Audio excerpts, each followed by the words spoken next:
Binuksan ni Huang Zhaozong ang kanyang depensa at pinapasok ang demonic energy sa kanyang katawan na sumisira sa water element. Nagbago ang ekspresyon ni Liu Xiao at natakot na sinabi, "Pinapasok mo ang demonic energy sa iyong katawan. Baliw ka na. Gusto mo ba talaga akong mamatay?"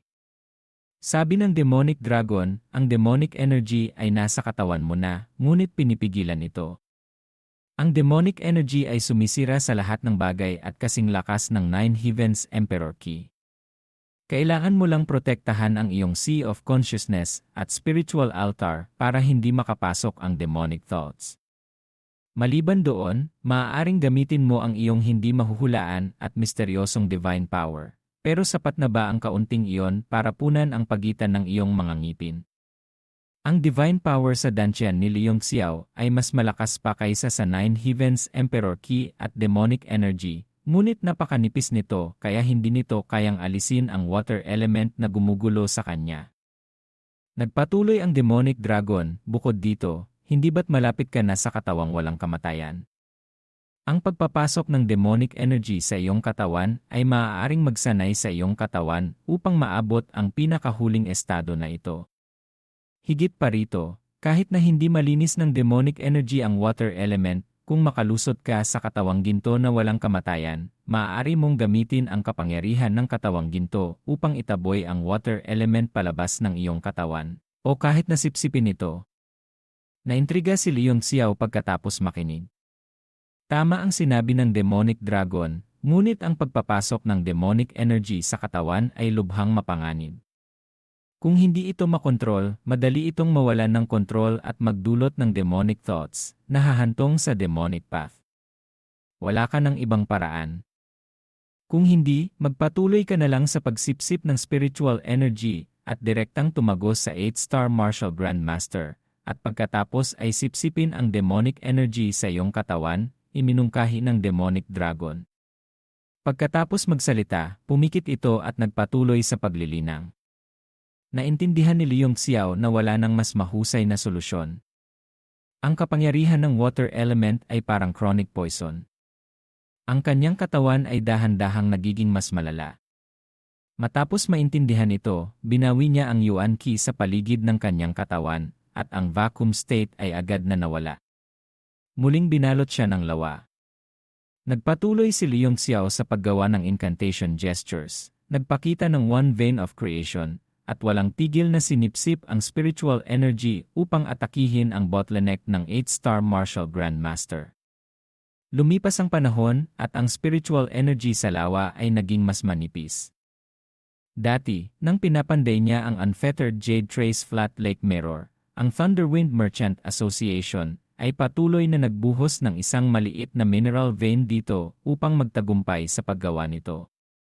Bagamat unti-unti itong kumalat sa paglipas ng panahon, ang spiritual energy na naiwan nito ay kahanga-hanga. Kung iba pa ito, matagal na silang sumabog at namatay. Basagin! Mahinang sigaw ni Liu Xiao at nabasag ang bottleneck. Ang kapangyarihang pumipigil sa kanyang buong katawan ay lumuwag, na parang bumalik agad siya sa normal, ngunit mabilis itong naging mas mabigat. Kinuha ni Huang Zhaozong ang kanyang kamay, gumawa ng incantation gesture gamit ang kanyang 5 daliri, at itinuro ito sa kanyang dantian ng ilang beses. May narinig na tunog ng kampana, at agad na kumalat ang sound waves sa tubig na nagpapalabas ng vacuum area. Unti-unting lumitaw ang isang maliit na kampana na kasinlaki ng kamao mula sa kanyang dantian, na lumulutang sa ibabaw ng kanyang ulo. Ang lawa ay tila natatakot sa sinaunang kampanang ito, at ang kalmadong ilalim ng tubig ay naging marahas. Sigaw ng demonic dragon, simulan mo na.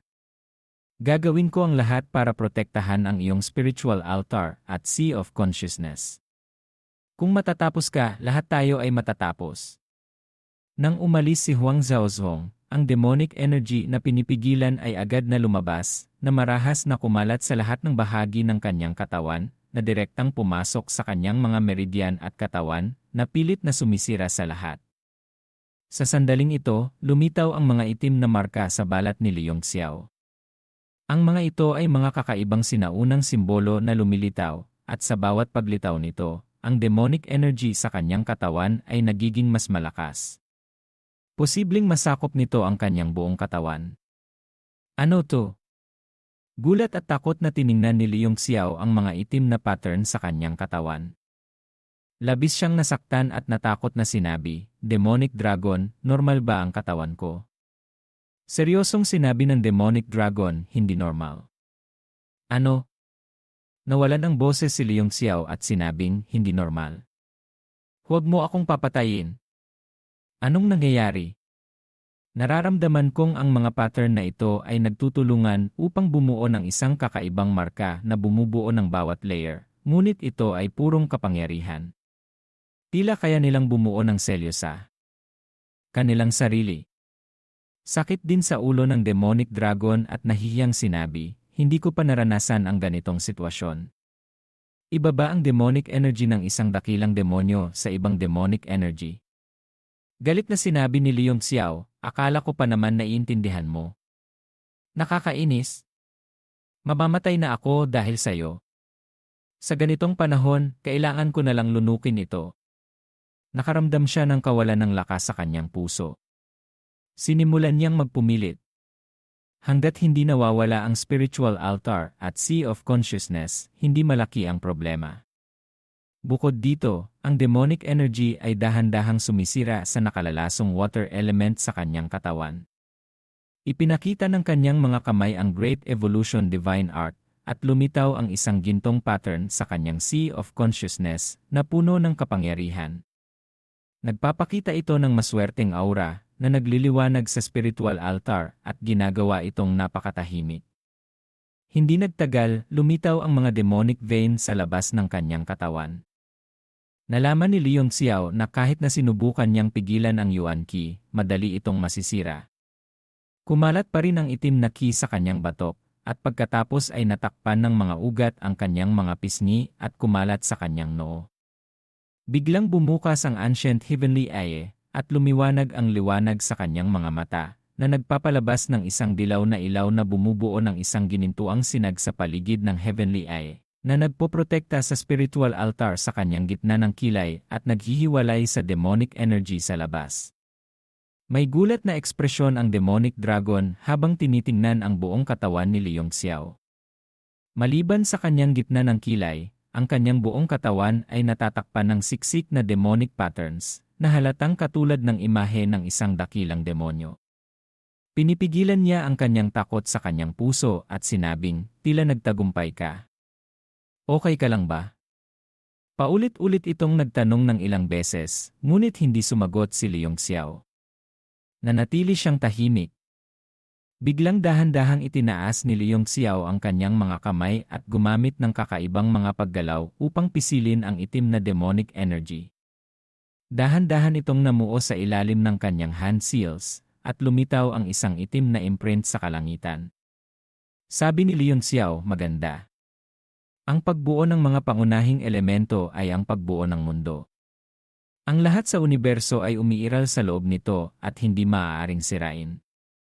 Ang binagong water element ay nakolekta ng divine power." Tingnan mo ang mga sinaunang kasulatang ito.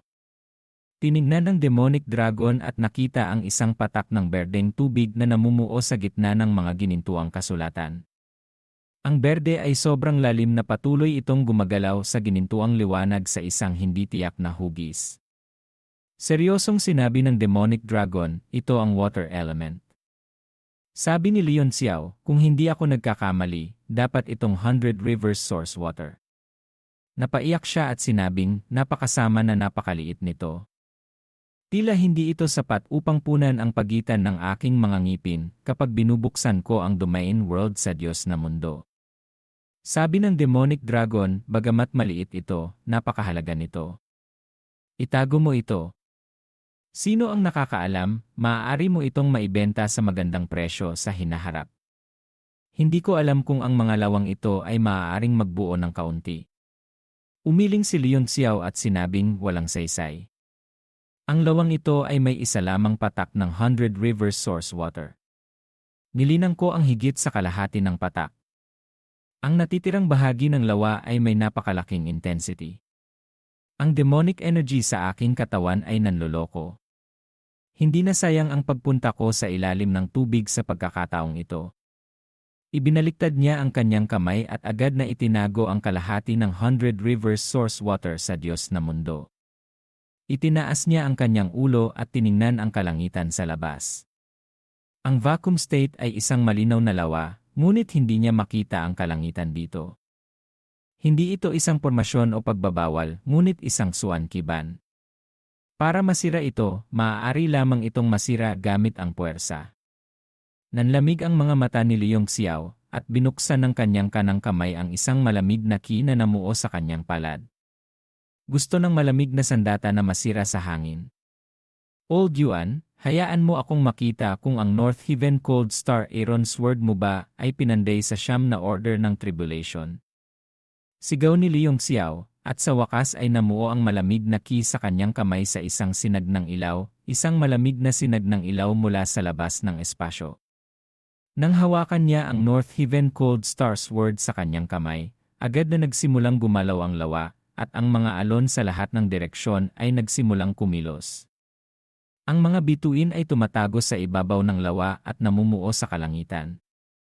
Nagsimulang mamuo ang mga thundercloud. Sa sandaling ito, sa labas ng lawa, matagal nang naghintay ang lahat ng tao ng ilang oras.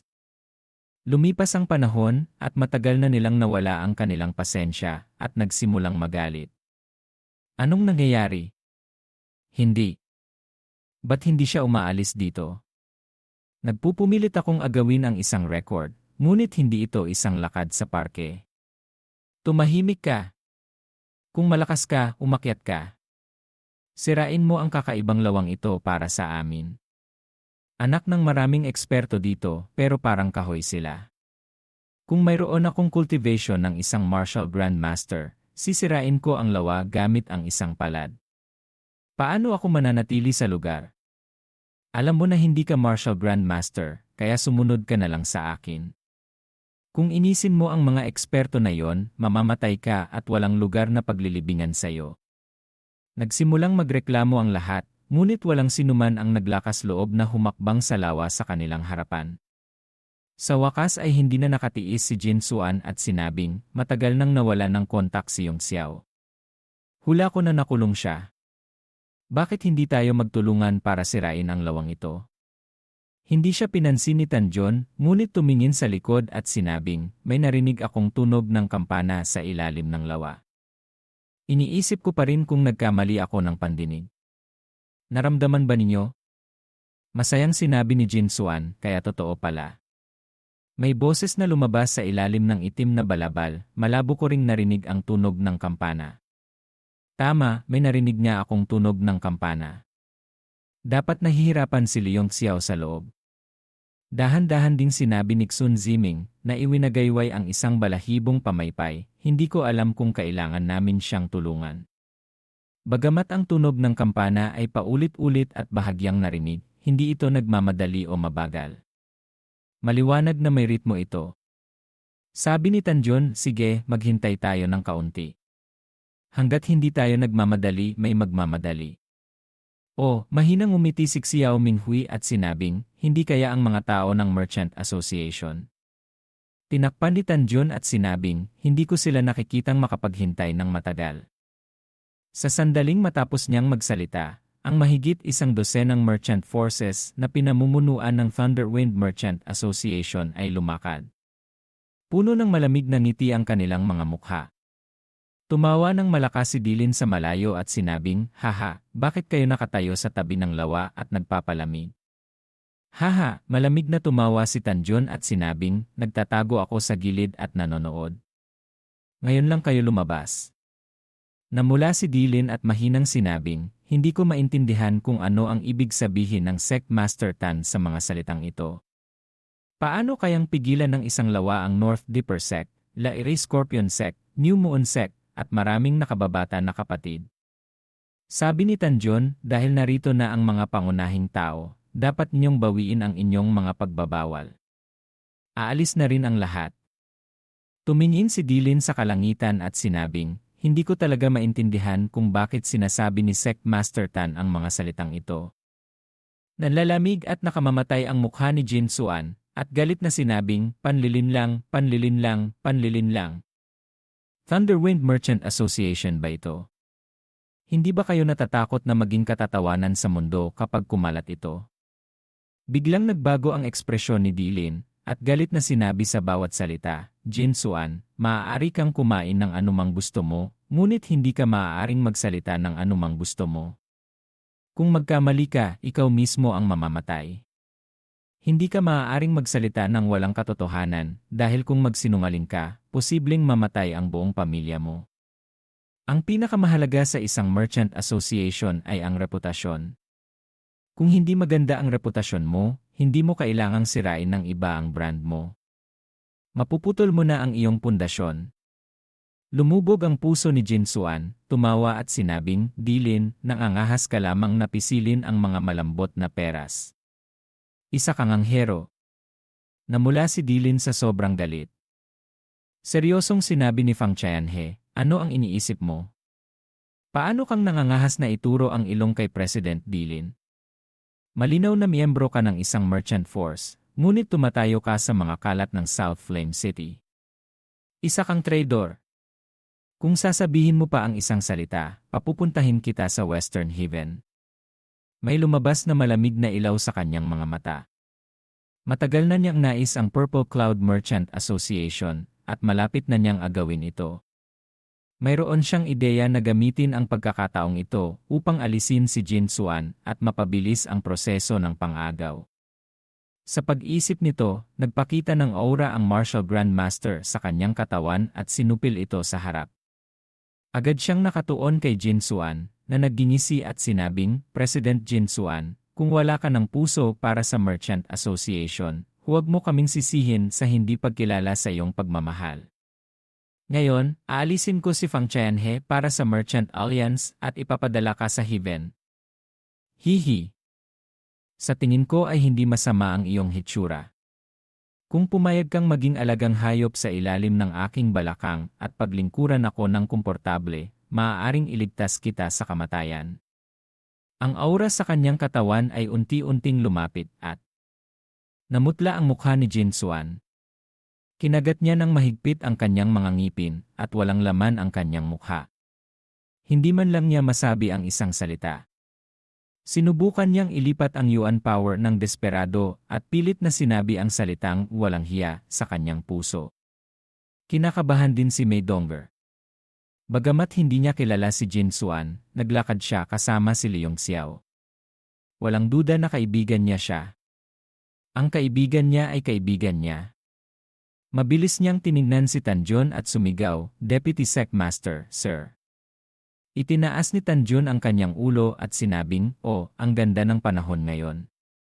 Haha, napakaganda, 10,000 milya na walang ulap at napakalinaw.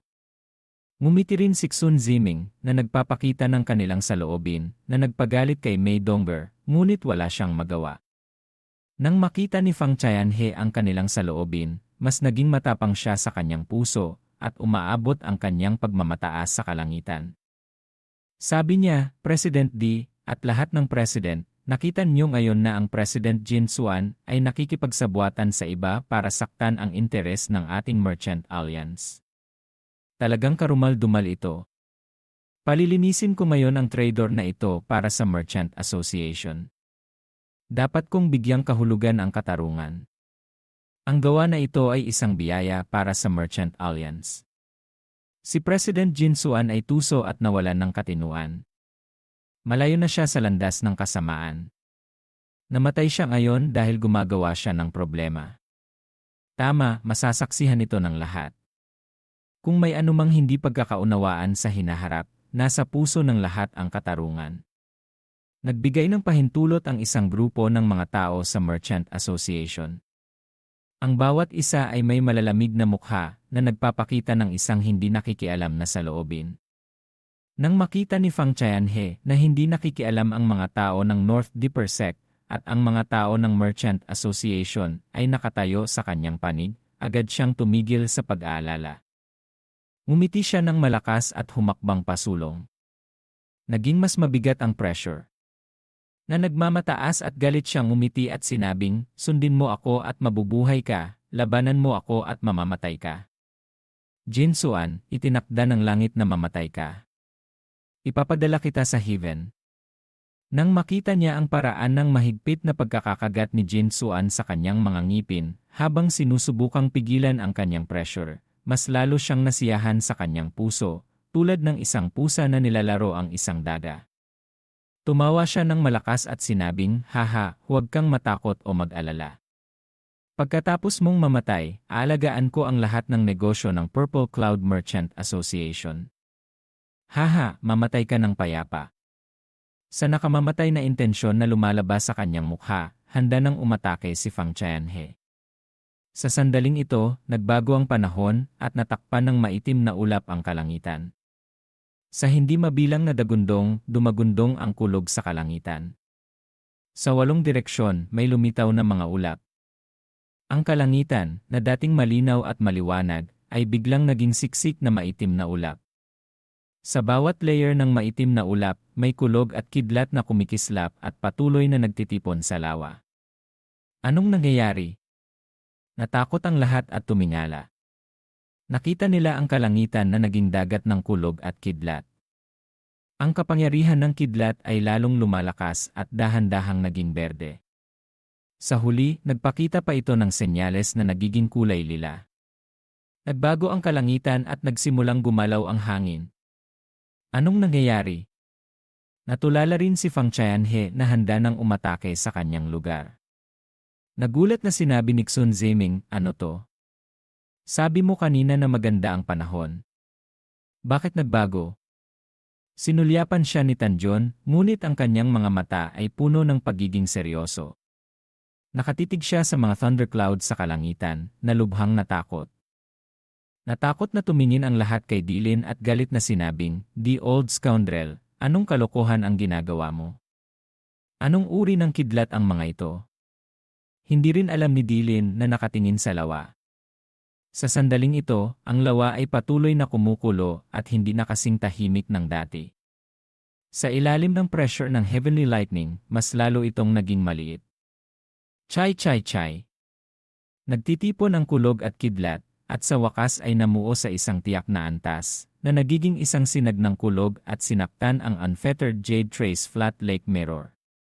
Parang kulog dragon, pumasok ang kulog dragon sa lawa, na agad na ginawang berde ang buong lawa. On! Nasira ang ibabaw ng tubig, tulad ng isang salamin na biglang nabasag. Pumailan lang sa kalangitan ang tubig at kumalat sa lahat ng direksyon tulad ng ulan. Ang unfettered jade trace flat lake mirror ay isang 8th order na Xuanqi lamang.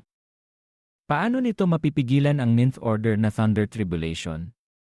Pagkatapos pigilan ang ilang sinag ng Thunder Tribulation, sumabog ito at gumuho sa berde kidlat. Lumipad ang isang figura mula sa loob, hawak ang isang espada sa kanyang kamay, na naglalabas ng maliwanag na liwanag. Nagulat ang lahat at naglakihan. Ang kanilang mga pupils na nakatitig sa pamilyar na figura. Sa mga mata ni Jinsuan, may nagbabalik na init. Nagsimulang bumagsak ang mga luha na nakihalo sa nagbabagsak na tubig. Hindi nila mapag-ibahin ang isa't isa. Tila tinatapakan ng figura na iyon ang kidlat. Bawat hakbang sa ilalim ng kanyang mga paa ay nangangailangan ng isang sinag ng thunder electricity.